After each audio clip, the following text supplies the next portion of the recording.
As with so many of these things, I am inspired by a conversation that I had earlier today on the internet, where all things are reasonable and rational. The discussion was about, excuse me, the discussion was about spells and spell lists and the separation, or not the separate, rather the lack of separation between combat spells, spells that are going to beat the enemy, and fun utility spells like Arcane Lock, Create Food and Water, that kind of thing. Now, to be clear, there are some utility spells that compete with combat spells. In particular, if you are in an a survival situation, Goodberry or Create Food and Water will compete with combat spells because you have to have food and water, right? If you're actually tracking that kind of thing, then it becomes important, and being able to circumvent that difficulty is valuable. But in most cases, you have two kinds of spells. You have spells that beat the enemy, and you have spells that are like cool, fun utility things. And the more of the latter that you take, the fewer of the former you can take, because you have a limited number of spells, known/prepared, or however your particular class does it.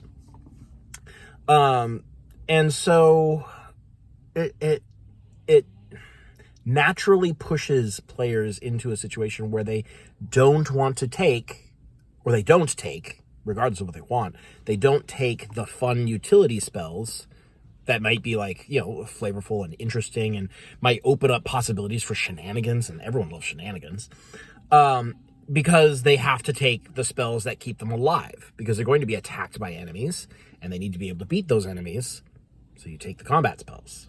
And there's enough variety of them that you really want to take a lot of them.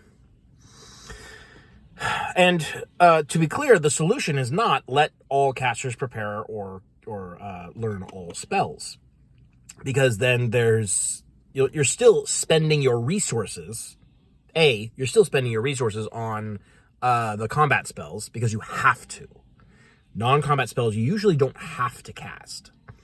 And B, that completely eliminates build diversity, because spell selection is a significant part of the diversity between characters in 5th edition. Now, how do you increase build diversity /i.e. spell selection diversity in a system where we have kind of defined all abilities as spells? But I guess I could use the more generic term abilities. Basically, anytime you need to select an option, and you can select between a combat option or a utility option, the nature of the game, the fact that it is so combat focused by default, really pushes players towards the combat options and really devalues the utility options that are available at the same levels. I propose that it is a good idea to separate combat and non-combat abilities and have a different selection process for each one. They are available, say, at different levels, or even at the same level, but they are separate selections. You can get one of each. So you have, whenever you level up and you gain access to new abilities, you have a list of combat abilities, and each combat ability has a different, what I would call an ideal scenario. There's one spell for, hitting a large area of small guys. There's one spell for, doing massive damage to a single target. There's one spell that does lockdown. There's one spell that does sort of support. There's one spell that sort of shapes the battlefield. These kinds of different varieties. It's up to you to decide which one is the one that you want. And in a well-designed game, there's going to be competition. You're going to be like, oh man, I want all of these, but I can only pick one. And that's an interesting choice. And then separate from that, you have a list of non-combat abilities, things you do outside of combat, either because they take too long to do or because they're not relevant to combat.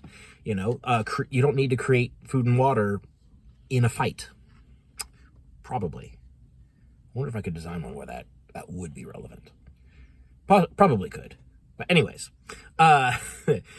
so once you have done that, then the player is no longer strongly incentivized to neglect the utility, to neglect the flavorful options in favor of the more effective. Like, they feel more mandatory, don't they? The more mandatory options. And they do feel mandatory because so much of the game does boil down to combat, beating the enemy, surviving to the next encounter, that if you aren't speccing to fight, you are like, it's not even that you aren't participating in the game, it's that you are actually a drag on your party because they have to protect you. Somebody has to beat the enemies. If nobody beats the enemies, you all die, and that's game over, you know, and that sucks. Yeah, separating combat and non-combat abilities allows players the freedom to have both. Now, you usually don't have access to both at the same time. The utility abilities, you know, they can have like a long casting time. They cannot be relevant to combat. They can have like a cost associated with them that is separate from the cost for combat abilities. That's the other thing, is that not only is it about spells known and prepared, it's also about the spell slots. If you are spending all of your spell slots and all of your resources, let's be more generic. It doesn't have to be spell slots, but all of your resources on the combat abilities, you don't have any left for the non-combat abilities, even if you know them, even if you have access to them. So having them be separate such that you can't sacrifice the fun, cool utility abilities in order to be more combat effective. That means that the utility abilities are going to come up more often because there's no reason not to. You know, if it's all spell slots, I have to look at any utility spell that I might look at casting and say, like, I could cast that, but that means I won't have that slot later if we get into a fight.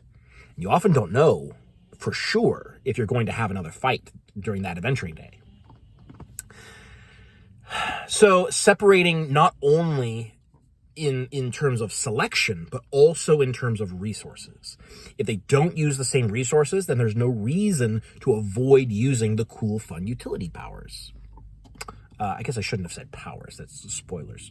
Spoilers for later in the video.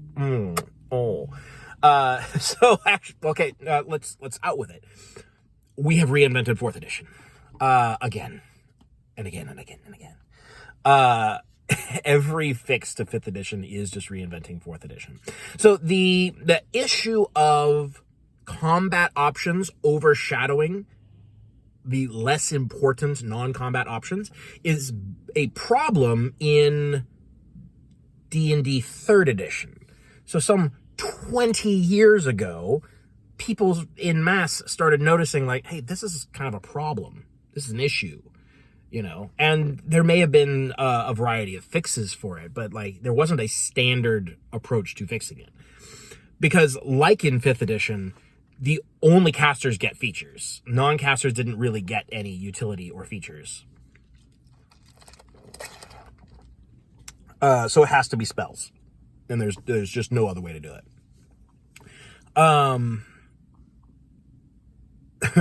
Where was I going with that? So the problem existed, and it was widely known. At least that's my perception of it. I at the time, I hung out a lot on the Wizards of the Coast forums, and it was sort of a very well-known de facto issue that you kind of like shrug and say, that's the way it is. So when 4th edition rolls around and separates combat and non-combat abilities in the form of, like, powers, which are almost universally combat-oriented, even the utility powers just means non-attack powers. Those are almost entirely oriented for combat, though some of them are useful outside. Particularly like mobility stuff can get around obstacles in creative ways. But then you also have, as a whole separate system, rituals, which don't use up any cooldowns. They have a material component cost and a casting time. And that's it. And then you learn them at certain levels, not automatically, but like you can find them. You can purchase them in shops. It's sort of assumed that you would be able to purchase them in shops. But there's no like automatic progression. So they don't take up any of your power selections, and they don't take up any cooldowns. They're a whole separate system, which means that using those does not stop you from using these. Problem solved. Issue solved. And then 5th edition comes along and reinvents the problem. And do you know why? What this really boils down to is that Dungeons and Dragons is a game that is largely defined by its problems. Defined by its mechanical insufficiencies, or deficiencies, I guess would be a better word to use. Because all of these problems that are solved in 4th edition, people complain like, oh, it doesn't feel like D&D. It's not really D&D anymore because they've gotten rid of all these things that are not great game design in previous editions. And so they bring them all back in 5th edition like, oh, hooray, it's great again. Except now you have all those problems again. Sometimes, in certain cases, even worse than before. So that's my latest frustration. And those are also my thoughts on how to manage combat and non-combat abilities in Dungeons & Dragons. Dungeons & Dragons specifically. Because another way to solve this issue, and the way that a lot of other RPGs do it, is to not have the emphasis on combat. If your game is like 1/4 combat, 3/4 not combat, well, combat options are significantly less valuable. You know, in a game like L5R, where the social intrigue is much more powerful, or much more core to the gameplay experience, then you have social abilities that are now a lot stronger.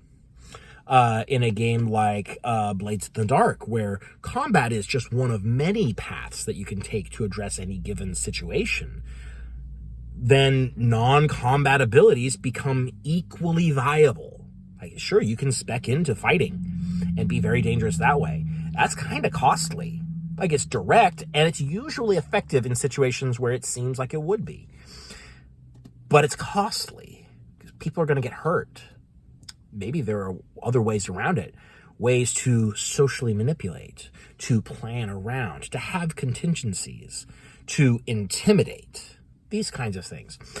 And so, if your game does not assume that you are going to be fighting somebody every adventuring day, and that the majority of your resources are not going into defending yourselves, then non-combat options get a lot more appealing, and players will start picking them.